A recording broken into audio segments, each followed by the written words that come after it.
Oh my. This is a 3-day weekend coming up here, and towards the end of the week, I was just thinking about this moment right now of launching my kayak on my favorite creek and getting out here and just unwinding, relaxing in nature.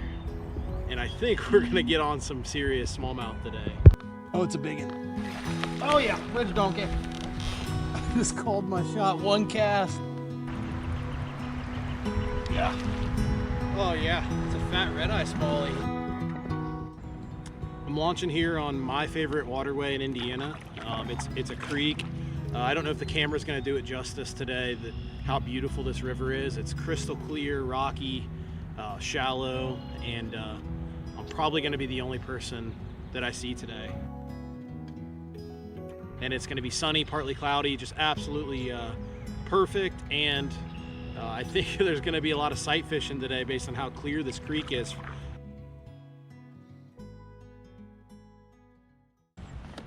Today I'm running the Bonafide RVR. One of the reasons I bought this kayak initially was to be able to do the single access trips with the Newport motor on the back. But today on this little creek, there's no need for it, and there's really no way I could use the pedals and the Hobie inflatable I have. So today we got the motor out. We're old school with a paddle. Fishing old school with a paddle, you know, is more difficult. You have less boat control, but there's something just really nice and simple about it. I kept feeling like I was forgetting something as I was loading up the kayak this morning, because there's just so much less crap I had to bring.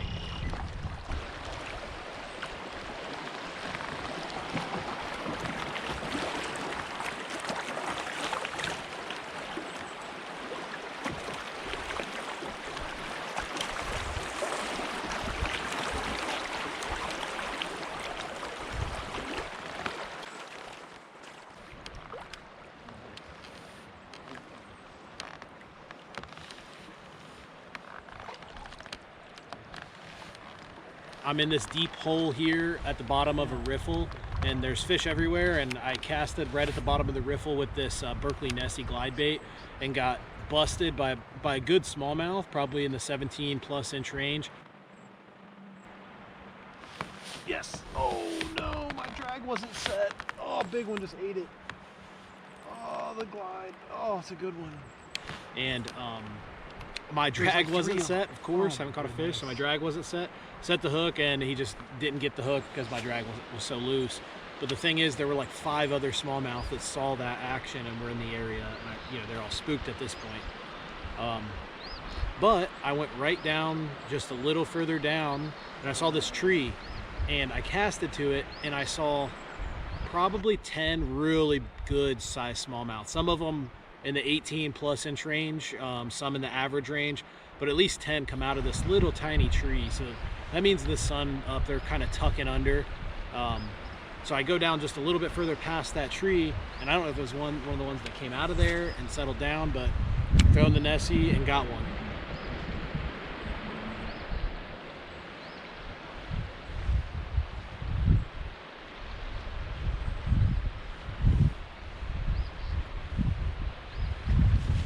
Oh yeah, yep. There we go. Yep. Now we're on the glide.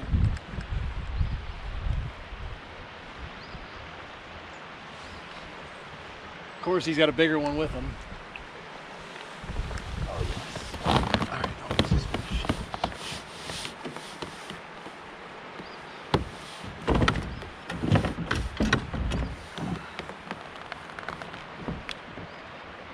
It's a good fish.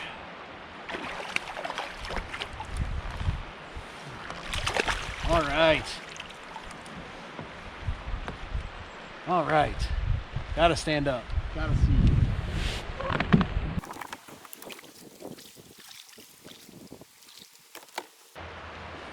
Fish absolutely annihilated this Berkley glide. It's not a big, maybe a 15-incher, but man, look at this. Bait's gone. Got my first one, 15-incher. So I'm the hopes are high now. I probably should tie on a fluke, but I'm gonna keep throwing this Nessie. It's pretty similar, and I think I can fish it just a little bit faster than a fluke, but it's not gonna be as good suspending over cover. So I'll keep you updated here in the next couple hours unless something crazy happens. Hey, we got a smallmouth.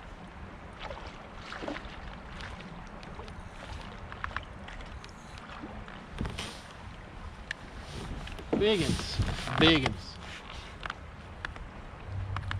Oh, there's more. Well,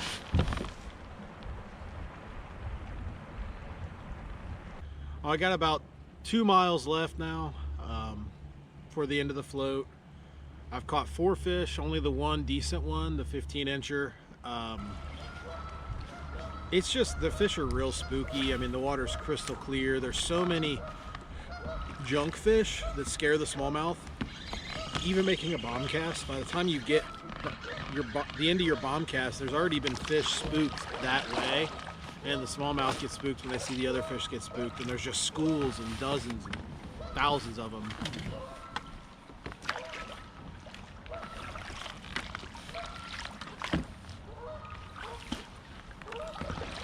The only decent fish I've seen are really in the big deep holes, the big winter holes. They're all around it. They'll be at the tops or the bottoms of the riffles in those pools, but they're really not spread out very much like I thought they would be. You can kind of see these deep canyons here make some of the deep areas. Although a lot of it, gem on the like sink behind me here, like at my lunch break, there's this canyon behind me, but it's like a foot, 6 inches to a foot deep at the bottom of it. There's just not a lot of water in this system right now. But kind of looking for these deep areas where there's the canyons, and I think that there's probably a lot, well, I can see them. There's a lot of smallmouth in those big deep areas, but they just get so spooky. Probably would catch more fish just finding one of these spots and wading up it and really slowing down, picking it apart. As I started kind of floating down, getting down to the bottom, let's say third of this stretch, I started recognizing some of the areas. And started remembering them from a couple years ago when I last fished this stretch. It was a tournament. The funny thing is that tournament that I did, I started the day out really, really poorly. I don't think I had a fish on the board in the first 4 hours of that tournament.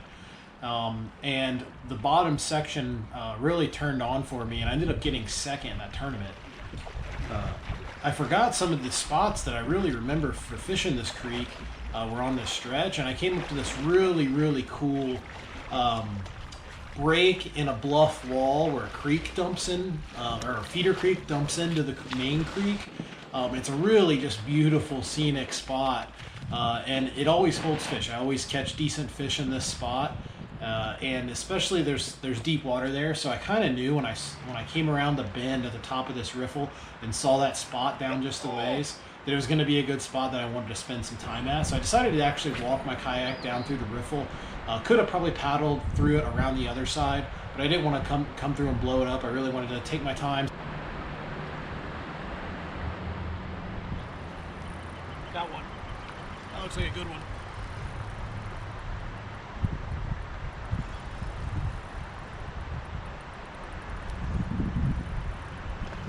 Got a good one.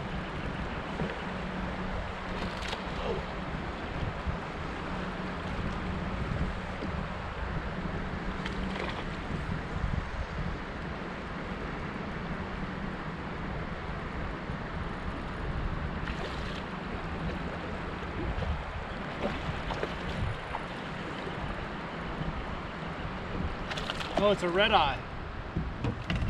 Red-eye smallie.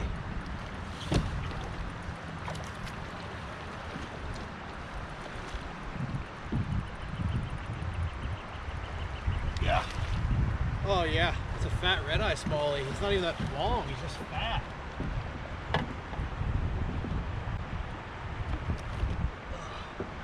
Look how thick that fish is. See those red eyes?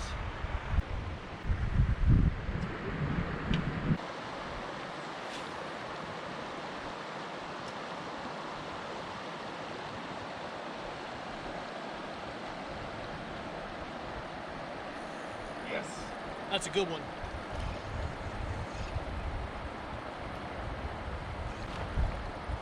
Yes.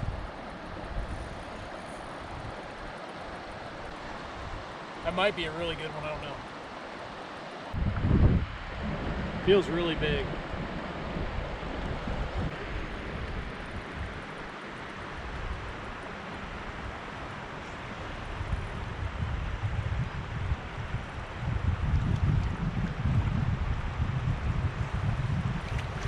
Oh, he's not that big, he's just a smallmouth fighting in the current.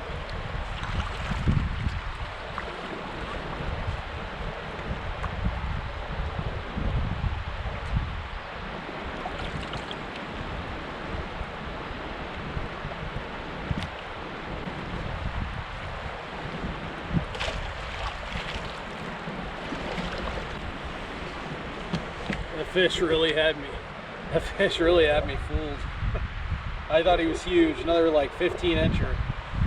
He was out in the current. I couldn't. I mean, he was fighting so hard in the current. You have no idea how big these fish are when they're in the current like that. And they know what they're doing in the current too. Yeah, that's 14 and a half.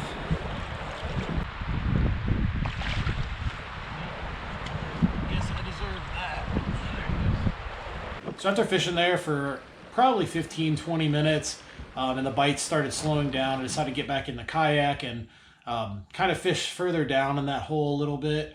And all day, once the fish had seen you, you really weren't going to get a second chance at them. That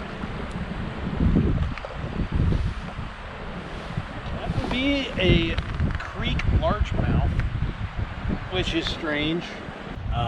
You know, I noticed, like, if I tried to go back, wasn't really getting bites after they saw you. They kind of spooked off. This spot was big enough that I thought by the time I got down past, I decided to circle back around and switch baits from the two everything to the Nessie and give it one more shot up near where that creek dumped in, and got one on it. So I was really fired up about that. Glad we came back for more.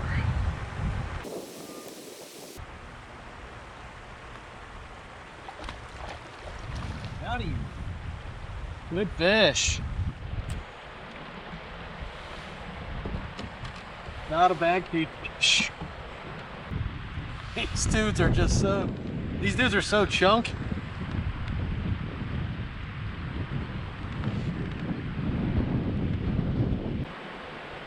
It's another 15-incher.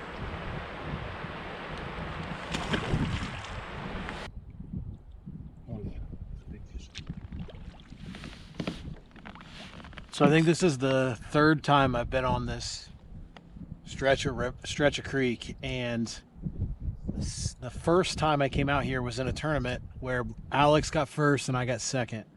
I was fishing behind him. Right over here under this tree, I caught my big fish of the day, which was like an 18.5-incher, I think. It really saved me in that tournament. Things were going really bad that day. I don't know if I think the river might be lower this time than that. I don't know if there's gonna be enough water to hold a fish in that tree, but I'm gonna take my time, sneak around it, and see if anything's in there. Except I'm currently dragging bottom, which makes a lot of noise. So.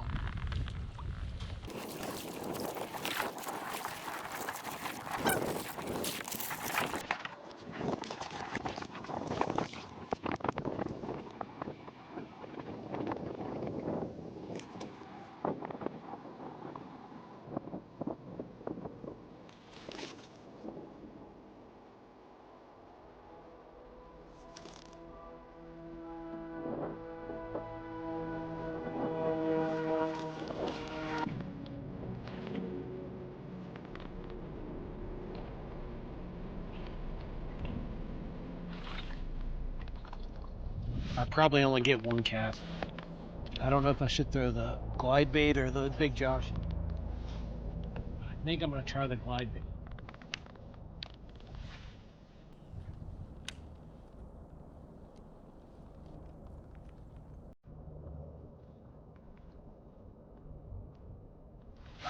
Got him. Got him. No way. No way. Oh, it's a big one. Big fish of the day. He's screaming drag. I can't believe I just called my shot. Oh my God, I just called my shot. I get this fish in, it's a big one. I just called my shot, one cast.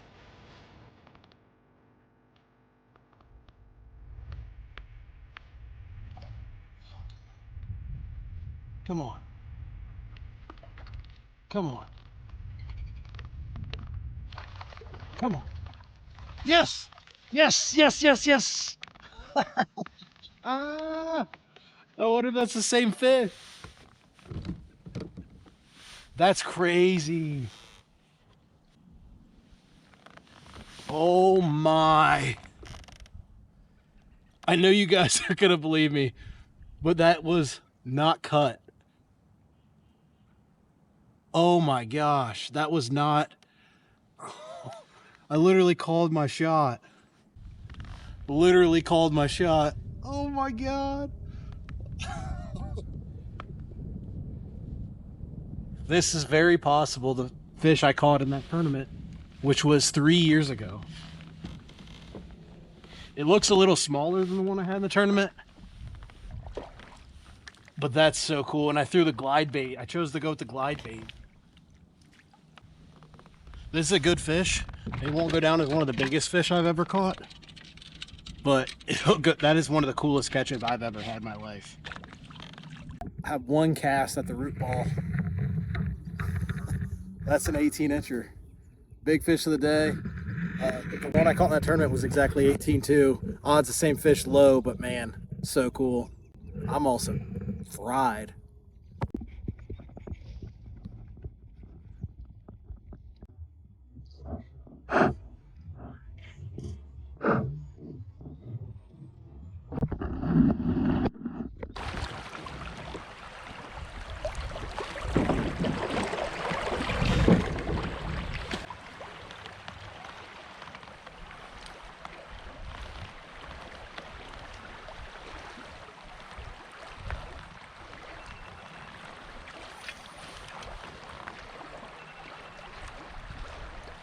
Oh yeah. Bridge donkey. Oh yeah, bridge donkey. Oh man, bridge donkey.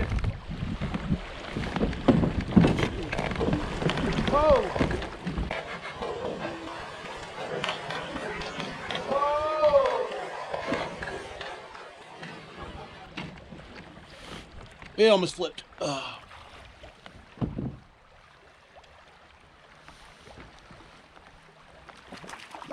Bridge donkey.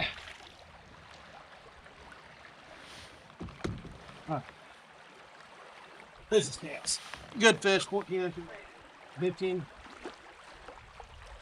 That guy smoked it. That was a powerful hit. Oh, it's a chunk. First fish of 2024, and it's a big one.